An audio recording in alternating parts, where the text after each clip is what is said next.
Bonjour à tous, c'est Sandrine. Alors, je suis heureuse de vous retrouver aujourd'hui pour vous présenter le tarot Steampunk, la sagesse des dieux de la machine, de John et Kathleen Matthew aux éditions Contredire. Alors, excusez-moi, j'ai une bronchite, donc ça m'arrive peut-être que je vais tousser.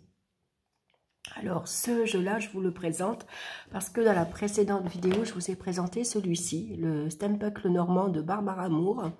Et j'ai trouvé que les associer ensemble, ça irait super bien. Alors, je sais que Barbara Moore, elle en a fait un aussi. Hein, elle a fait un tarot Steampunk. Je ne l'ai pas. Par contre, moi, je vais vous présenter celui-ci. On n'entend plus parler. Je ne crois pas qu'il a eu un énorme succès quand il est sorti. Mais en tout cas, il est très chouette. Alors, bien sûr, il est chouette pour ceux qui aiment l'univers Steampunk, bien sûr. Et tout ce qui est lié également au mécanisme, à la technologie, tout ce qui est lié à la science-fiction également. Hein. En tout cas, très bien pour les débutants. On va voir ça ensemble. Alors,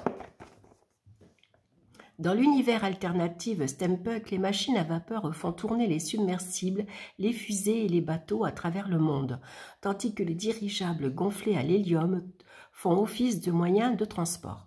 Toutefois, la soif d'aventure et d'exploration est bien là et les voyageurs découvrent des lieux dont la réalité dépasse parfois la fiction.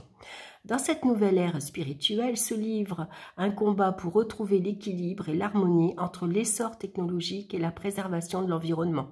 La sagesse et le bon sens peuvent naître de l'interaction entre ces deux pôles d'énergie, une orientation qui trouve sa résonance dans notre monde actuel. Forcément, c'est encore d'actualité. Donc, on va retrouver, bien sûr, à l'intérieur de ce coffret, les cartes et puis, bien sûr, le livre. Alors, vous allez voir, le livre est super. Alors, je ne sais pas si je vous l'ai dit, oui, aux éditions Contredire. Hein. Voilà, donc j'aime beaucoup la boîte. Moi, j'aime beaucoup cette image avec, ça fait un hublot. On voit qu'il y a une lampe à l'intérieur, la machine à écrire. Ça me fait penser à l'univers de Jules Verne. Donc, à l'intérieur, on va avoir un super bouquin. Voilà. Et puis, bien sûr, les cartes, voici comment elles sont disposées. Alors, on va regarder de suite le petit livre. Enfin, le petit livre. Le beau livre. Alors, on a une table des matières, bien sûr. On a l'aventure commence. Donc, le passé est une sorte de futur qui est déjà arrivé. J'aime beaucoup. Et c'est de Bruce Sterling. Alors, on va avoir les origines du Steampunk, l'explosion du Steampunk, donc aussi à travers les films, hein, puisque là, l'univers Steampunk, on va le retrouver dans le style, dans le film de Sherlock Holmes, ou alors dans la Ligue des Gentlemen Extraordinaires. Pour quelle raison créer un tarot Steampunk? Donc là, voilà, et c'est son explication à lui. Ensuite, la suggestion de l'Imperium.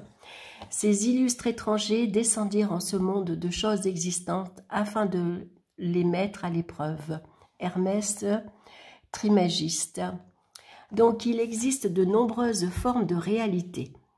Vous n'habitez qu'une partie d'un cosmos bien plus vaste et ignorez peut-être l'existence de l'Imperium. Nous vous exhortons à vous familiariser avec sa présence aux côtés de notre propre monde, car il n'est éloigné que de quelques pas. Donc ensuite, on a la vision des mécaniciens. S'inspirant de cet art, les mécanos des 4 divisions de l'Imperium créent des véhicules qui parcourent la Terre grâce aux 4 éléments. Donc ensuite, on a le chemin de la découverte. Ici, donc, dans cette ultime invention de nos plus brillantes détenteurs de la sagesse, figure le plus grand mystère de la création, ainsi que l'exploration des valeurs et idéaux suprêmes de la race humaine. Donc, je vous lis que quelques extraits, hein, sinon ça serait beaucoup plus long. Manifeste de la guilde des mécaniciens. Et puis ensuite, on va explorer l'Imperium. Donc, la première partie, ici, on nous parle de la structure du tarot. Alors, préparez le terrain. Votre dirigeable s'apprête enfin à survoler la capitale de l'Imperium. Que voyez-vous lorsque vous regardez vers le bas depuis la nacelle de votre engin ? Alors que les nuages se dissipent, vos yeux sont attirés vers une ville carrée, une structure ronde ressemblant à un temple en son cœur. On vous dit que c'est là où demeurent les dieux de la machine, présence sacrée qui veille au bon fonctionnement de la machine de la vie en ce monde. Autour du temple s'élèvent 4 structures pyramidales. Votre guide vous indique qu'il s'agit des demeures abritant les guildes des aéronautes, ingénieurs, aquanautes et navigateurs. Elles ne ressemblent pas du tout à des pyramides, mais sont agencées selon le principe de la tétrakis, comme somme de 4 unités. Au sein de chacune d'elles, le quartier général des légats qui répondent aux dieux de la machine. Donc les légats, on va le découvrir, ce sont les figures donc, du tarot. Ensuite, on a les dieux de la machine qui sont ici. Hein. Pardon. Donc, les arcanes majeures sont les dieux de la machine. Donc, bien sûr, ils ont été renommés.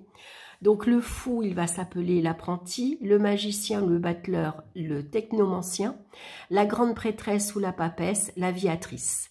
Il n'y a que l'impératrice et l'empereur qui gardent le même nom. Et puis, le pape ou le hiérophante va s'appeler l'horloger et ainsi de suite. Ensuite, on va découvrir les 4 divisions et leurs légats. Donc, les dirigeables vont être associés aux épées, les engins aux bâtons, les submersibles aux coupes et les léviathans aux deniers. Chaque numéro au sein des divisions a sa propre fonction définie ou thématique qui est modifiée par sa couleur, bien sûr. Donc ici, on a l'as, par exemple, conception, démarrage, lancement de quelque chose, respect de valeurs essentielles. Le 2, choix d'une voie, partenariat, réflexion, opposition, dialogue. Et ainsi de suite, de l'as à 10. Alors ensuite, on va découvrir les légats de l'impérium. Donc, agissant en qualité de médiateur, donc là, on parle des figures, hein, donc valet, cavalier, reine et bâton. Donc, agissant en qualité de médiateur, les dieux de la machine et les 16 figures incarnant les légats de l'impérium ou représentant des ambassadeurs des 4 divisions réunissent toutes les compétences qui assurent le fonctionnement de ce monde. Il s'agit des hommes d'action de l'impérium, supervisant les 4 divisions, chacune dotée de ses propres spécificités et personnalités. Donc la messagère, sera le valet, le navigateur, le cavalier, la dame, la reine, enfin plutôt la reine, la dame et le roi, le capitaine. Les légats peuvent représenter ceux que vous rencontrez sur la route ainsi que les états exprimant vos propres sentiments et les événements influents sur votre existence. Ils peuvent symboliser soit un homme, soit une femme et n'ont pas besoin de correspondre nécessairement au genre représenté sur la carte. Par chaque carte de légat, reportez-vous aux indications sous la section « Personnes, processus et événements » pour connaître les lectures appropriées par rapport à votre tirage. Donc après, on va le voir par la suite. Et puis la sagesse Stempuck, ici c'est un petit encadré.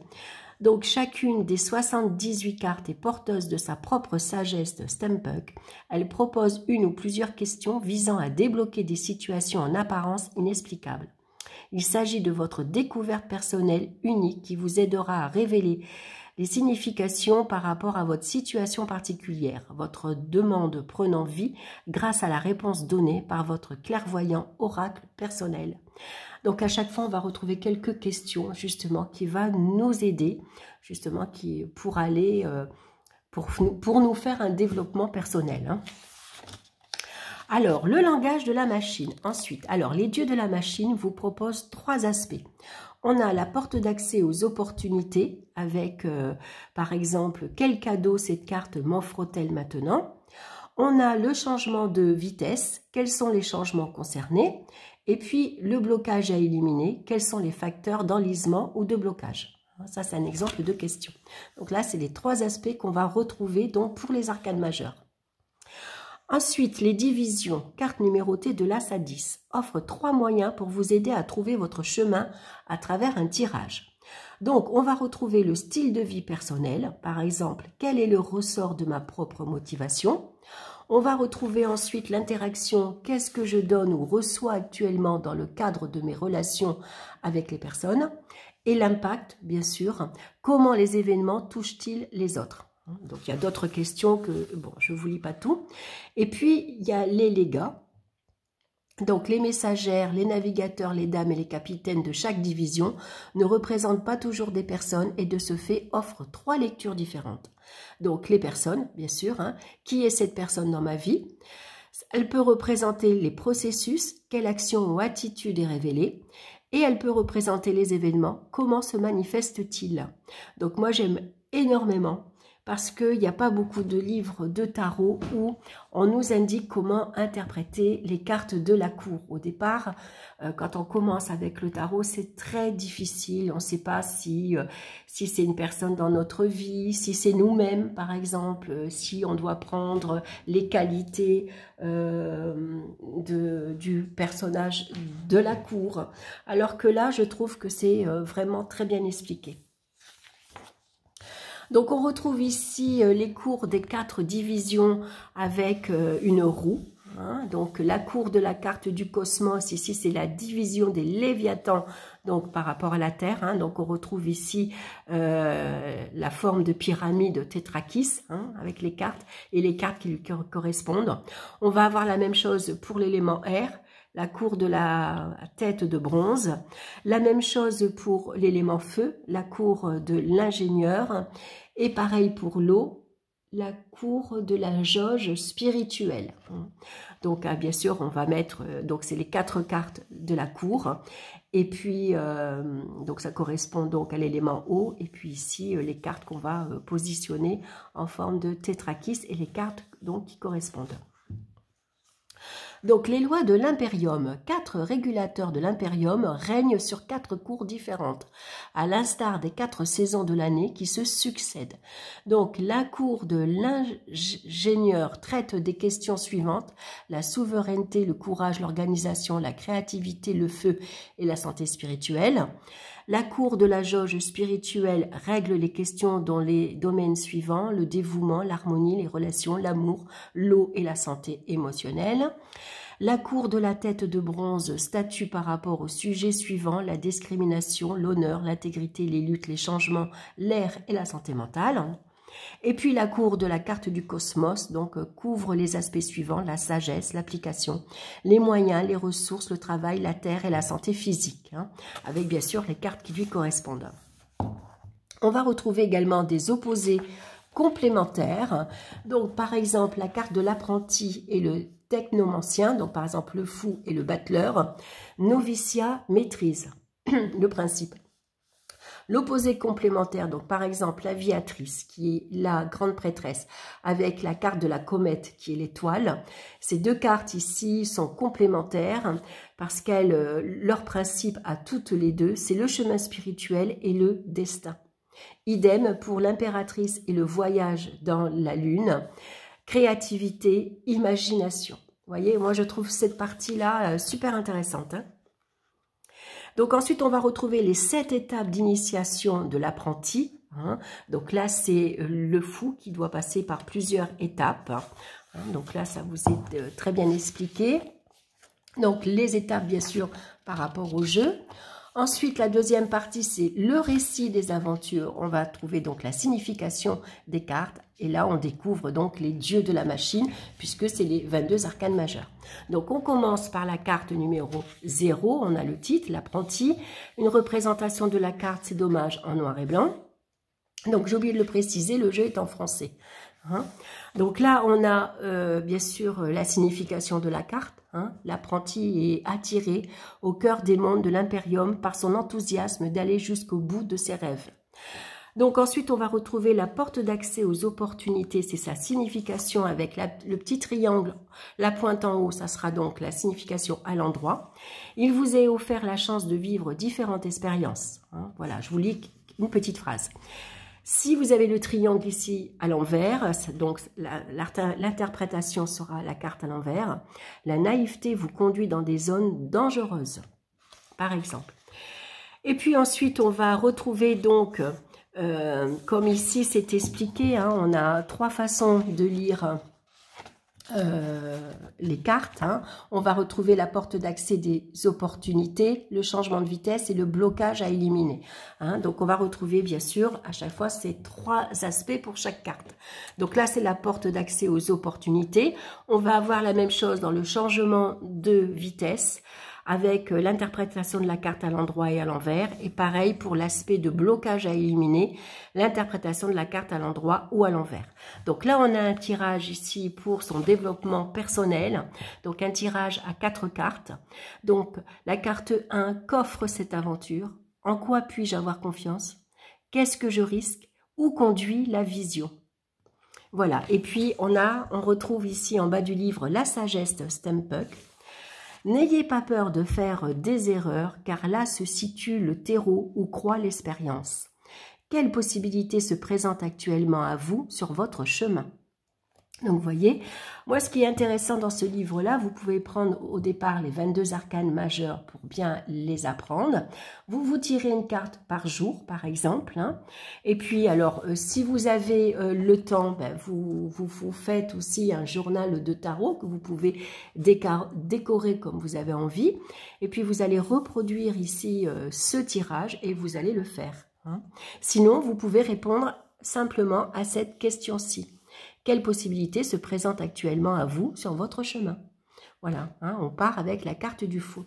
Donc, je le trouve très bien fait, très intéressant. Même pour ceux qui connaissent le tarot, je trouve qu'il est vraiment...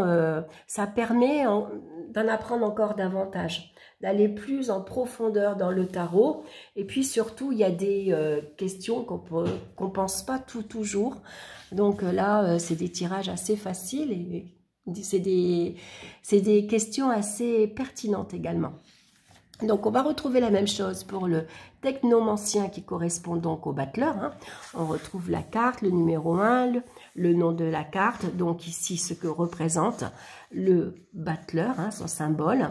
Et puis, ici, la porte d'accès aux opportunités, le changement de vitesse, le blocage à éliminer et la sagesse de Stempuck.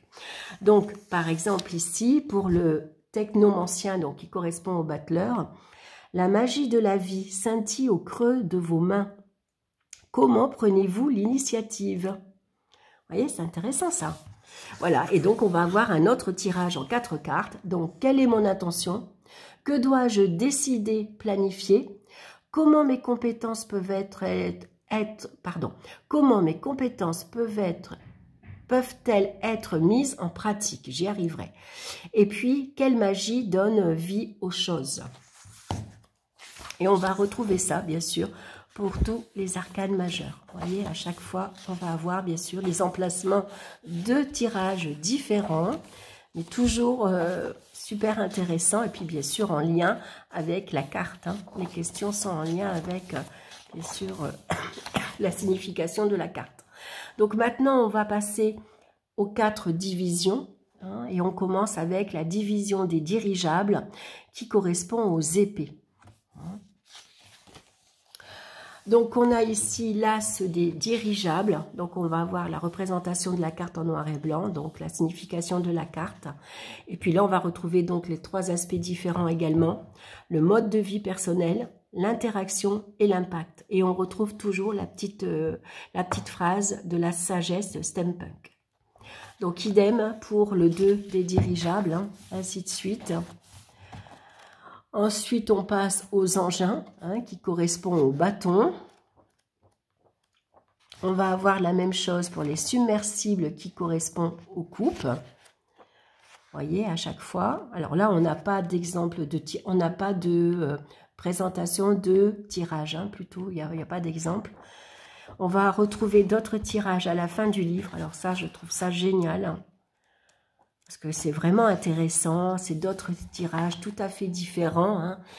C'est pas du tout les tirages classiques que l'on retrouve habituellement. Hein. Le tirage en 3 cartes, où on retrouve la croix celtique, ou c'est le tirage en croix. Là, on a vraiment des tirages bien spécifiques et différents. Donc ici, les plans, l'impérium s'étend. La machine n'isole pas l'homme. Les grands problèmes de la nature, mais le plongent encore plus profondément en leur sein. Antoine de Saint-Exupéry. Donc ici, on va retrouver un tirage en 5 cartes. C'est le tirage du tableau de bord.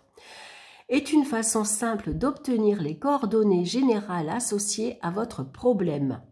Donc bien sûr, hein, vous avez toutes les questions ici et puis exemple de lecture. Alors ça, je trouve ça super. Alors pour s'entraîner, moi j'aime bien remettre les mêmes cartes. Voilà, et puis ensuite je lis pour voir si ça me correspond et comment lui, il interprète son tirage. Ensuite, on a le tirage des lunettes d'aviateur à vapeur. Donc, propose une association rapide de 2 cartes pour vous permettre de vous concentrer sur les priorités. Donc, voilà les tirages à 2 cartes, hein, avec toujours un exemple de lecture.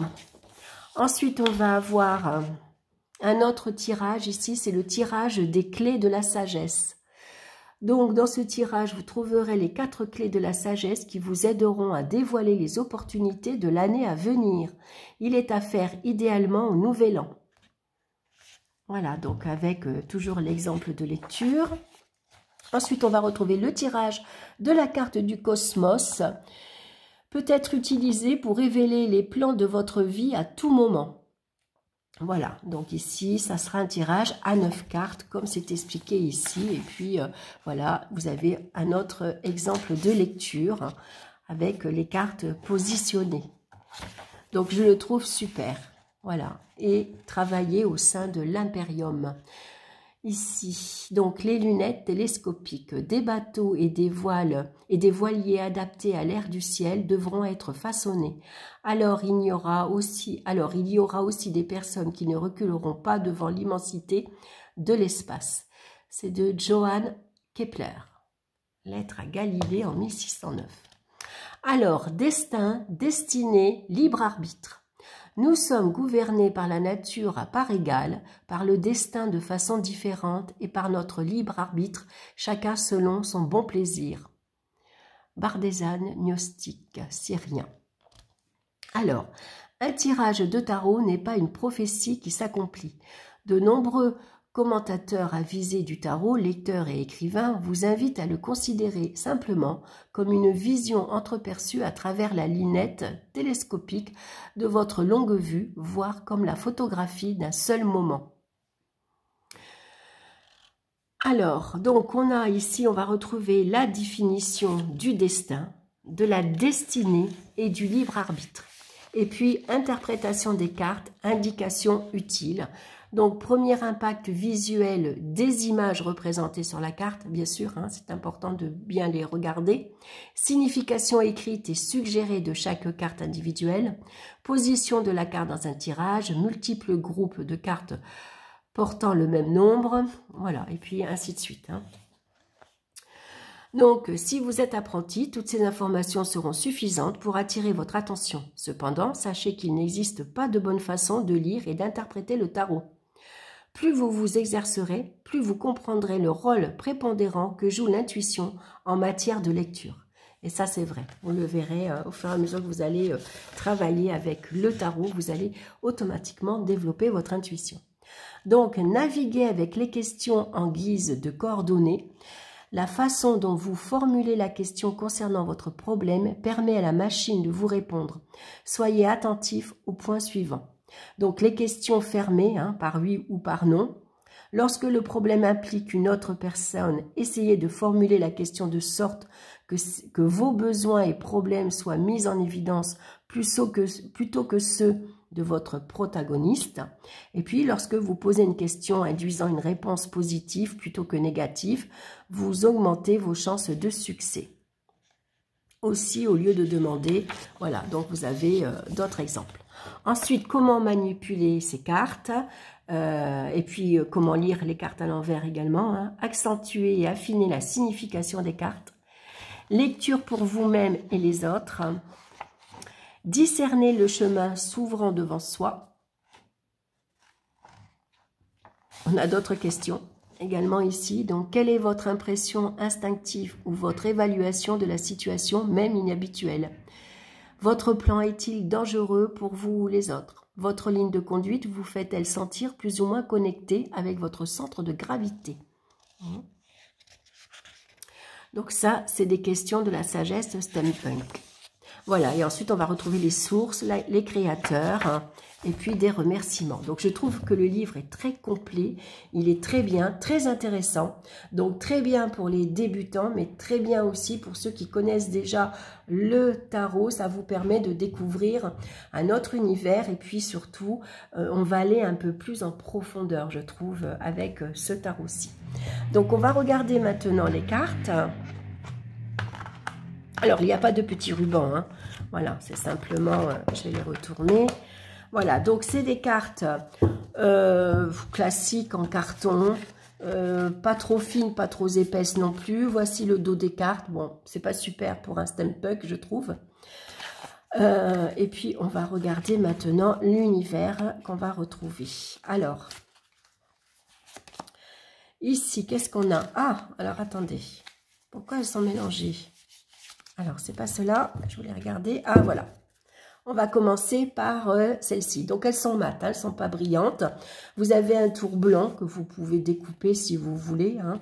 Elles sont, voilà, d'une taille pas trop grande non plus, donc facile pour manipuler. Donc, voici l'apprenti. Hein, on retrouve le 0 et puis le titre de la carte. Donc l'apprenti, donc c'est vrai que c'est intéressant de bien regarder. Hein, on voit que ici c'est le fou, on va dire, il regarde la machine, comment elle fonctionne et qu'est-ce qu'il va peut-être pouvoir faire avec cette machine. Donc maintenant on a le technomancien, l'aviatrice, donc la grande prêtresse, l'empereur, on a l'impératrice, l'horloger, les explorateurs, les amoureux. Ensuite, on a le triomphe pour le chariot, l'ingénieur, l'inventeur, la machine à explorer le temps. Donc, si vous aimez les films futuristes, les films de science-fiction, vous allez retrouver cet univers. Hein. Le caisson d'isolation, on voit le pendu qui est enfermé dans ce caisson. Hein. Jacques Pied d'Argent, hein, c'est voilà, c'est l'arcane sans nom, c'est celle qu'on retrouve sur le livre. J'adore cette carte, hein, avec le masque du Joker. Hein. La jauge spirituelle. On a le cyborg. Donc là, moi, ça me fait penser au film avec Robot. Hein, je ne sais plus, voilà, c'est plein de petits robots blancs comme ça qui se révoltent. Il est chouette ce film. La tour foudroyée. La comète, le voyage dans la lune, donc le solarium, la machine de régénération et la carte du cosmos. Voilà, donc là, ici, c'est les 22 arcanes majeures qui correspondent donc aux dieux de la machine. Hein. Voilà, c'est eux qui gouvernent donc l'impérium. Voilà les 4 majeures. Maintenant, on va passer donc au dirigeable avec l'As, le 2 de dirigeable. Donc là, on est avec l'élément R. Donc, il y a des cartes plus sombres, il y a des cartes plus claires, des cartes plus colorées. Donc, c'est vrai que c'est un jeu où il faut prendre le temps. Donc là, on est... je vais vous montrer donc les cartes de la cour. Donc là, on a la messagère des dirigeables hein, qui correspond au valet. Ici, le navigateur des dirigeables qui correspond au cavalier. Et la dame des dirigeables et le capitaine de dirigeables. Voilà pour les dirigeables. Maintenant, on va regarder donc...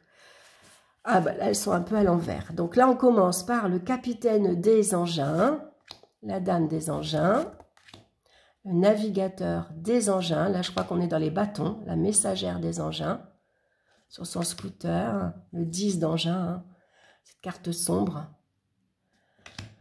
le 9 d'engins, le 8 d'engins, le 7, le 6,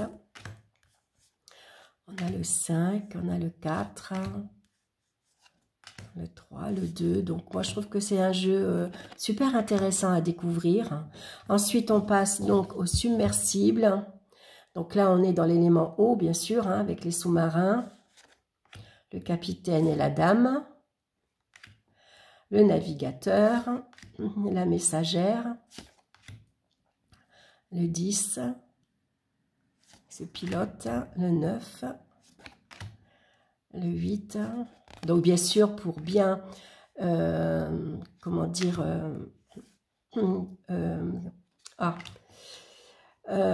pour bien aller en profondeur avec ce jeu, bien sûr, je vous recommande de lire le livre, hein, parce que c'est vrai que suivant les tarots qu'on achète, on peut se permettre parfois de laisser le livre de côté et s'intéresser qu'aux images.